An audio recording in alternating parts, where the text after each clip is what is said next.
श्री रामचरितमानस पढ़िए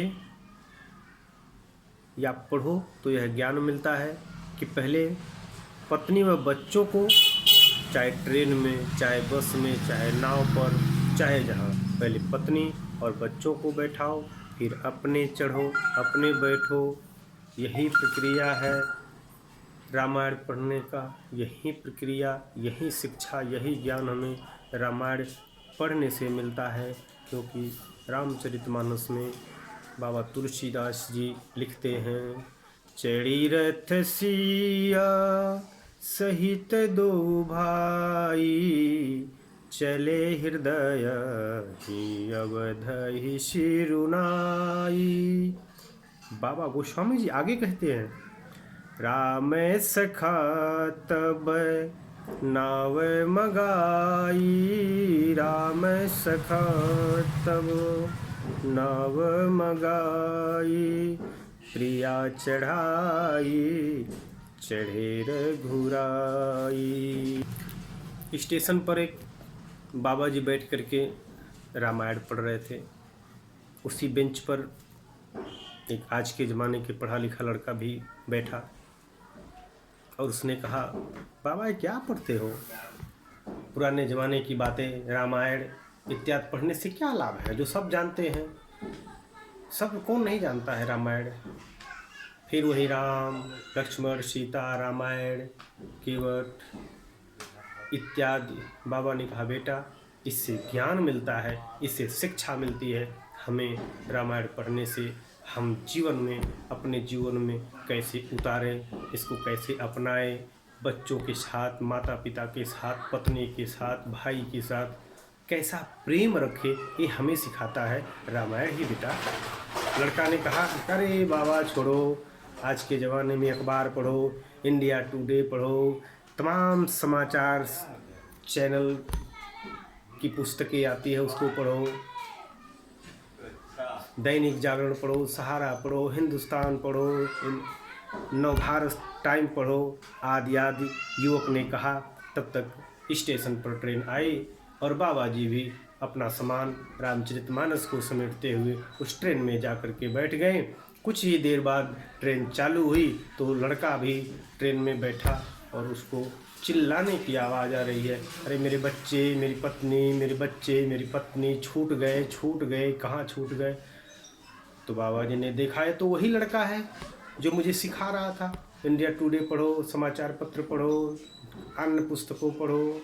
लेकिन बाबा ने बालक को बुलाया, कहा, बेटा यदि रामचरितमानस पढ़ी होती तो तुम्हारी ये दुर्दशा नहीं होती, तुम्हारी ये दुर्गति नहीं होती, क्योंकि तूने इंडिया टुडे पढ़ा, न्यूज़ चैनल पढ़ा, समाचार पत्र पढ़ा, हिंदुस्तान पढ़ा, दैनिक जागरण पढ़ा, सहारा पढ़ा, आदि आदि नए नई पुस्तकें पढ़ी।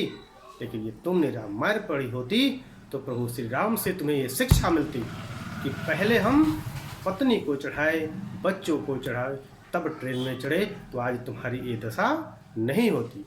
और आज हमारी और आपकी भी यही दशा है जो हम भूल करते जा रहे हैं। अपनी सनातन परंपरा को, अपने आध्यात्मिक ज्ञान को, अपने संत महापुरुषों के ज्ञान को हम निगलेक्ट करते जा रहे हैं। उनकी बातों को हम अपने मन में नहीं रख रहे हैं, अन्य नई नई जानकारियों को हम रखते जा रहे हैं। इसलिए हमें ये दुर्गति झेलनी पड़ रही है और आगे भी झेलनी पड़ेगी यदि ऐसे ही ये दुनिया चलती रही तो। गोस्वामी तुलसीदास आगे यह कहते हैं, जो कठोर बोलता है उसे त्याग दो। नीति शास्त्र में भी लिखा हुआ, जो कठोर बोलता है उसको लक्ष्मी छोड़ देती है। शरीर, मन, बाड़ी आदत पकड़ता है। इंसान की पहचान गुणवान होने से होता है। गुड़ के ग्राहक सब है, बिन गुड़ लहै न कोय, जैसे कागा कोकिला शब्द सुने सब कोय। आज के ज़माने में मैं सबसे पहले कहना चाहूँगा, भगवान की पूजा, कीर्तन, बंदन, तीर्थ, धर्म स्थान, मंदिर, पूजा पाठ कोई बेकार चीज़ नहीं, सब बहुत अच्छे हैं, करने चाहिए, अवश्य करने चाहिए। पर जब माँ बाप जीवित हों तो उनमें भी परमात्मा का दर्शन करना चाहिए, उनको भी मंदिर का देवता मानना चाहिए, उनको भी तीर्थ का स्थान देना चाहिए। यदि हम तीर्थ में जाकर के खर्च करते हैं और तीर्थ हमारे घर पर हो तो उन्हें अवश्य ही हम सेवा करें। बड़े भाग से आप सुनते होंगे, किसी की माँ नहीं है, किसी के बाप नहीं है, किसी के दोनों नहीं है, क्या गति होगी उनकी। अब तो हमारे पास सब कुछ है। यदि ऐसा जिसके पास माँ बाप आज भी हैं, मौजूदा समय में उनके माँ बाप जीवित हैं, तो वह बहुत बड़ी ईश्वर की कृपा है कि वो आप धन्य हो, आप धन्य हो। कुछ करने की ज़रूरत नहीं है, कहीं जाने की ज़रूरत नहीं है। एक सेब किसी को चढ़ाने की ज़रूरत नहीं है, एक सेब ले आओ, माँ को खिला दो, बाप को खिला दो, बिना मांगे उनको दे दो। जब मांगने लगे तब आप दोगे तो बोलो आप भगवान मांगते हैं तब जाते हो मंदिर तीर्थ यात्रा।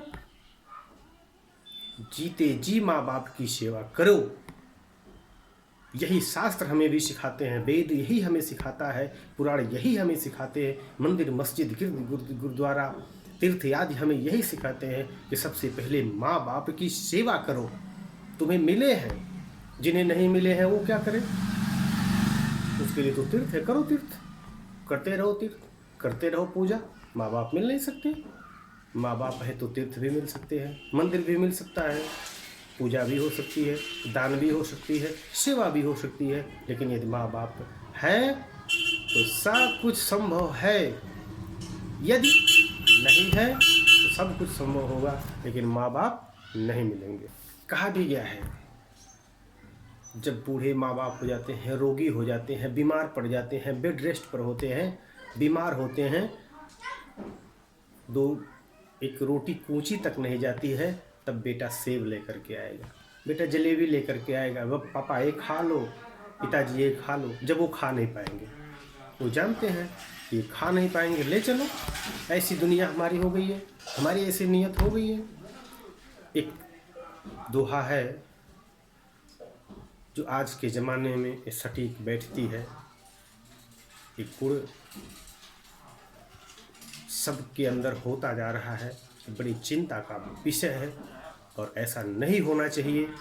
जियत बाप संग दंगा में दंगा, मरे बाप पहुँचावत गंगा।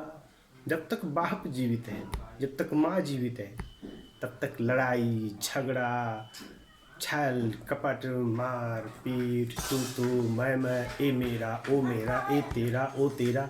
बच्चों का उदाहरण ले लीजिए, दो छोटे बच्चे होते हैं तो कहते हैं माँ मेरी, माँ मेरी, माँ मेरी।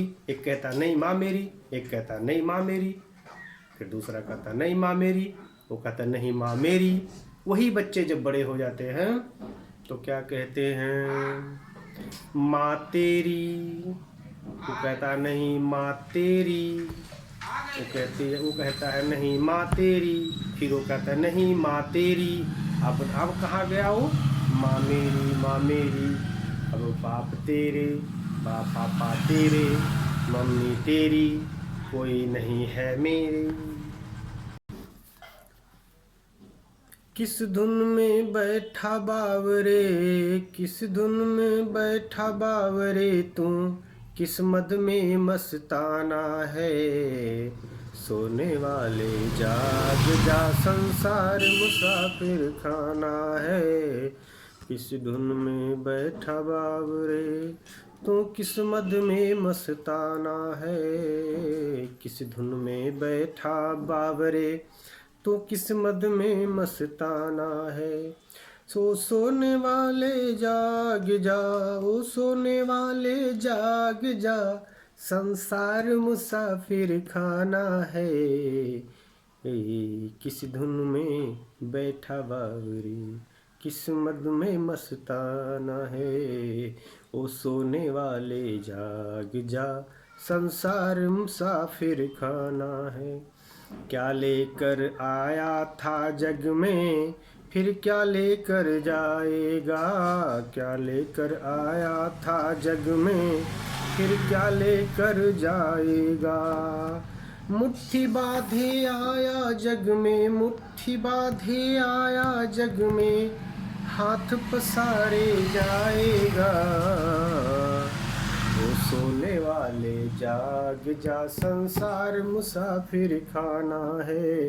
वो सोने वाले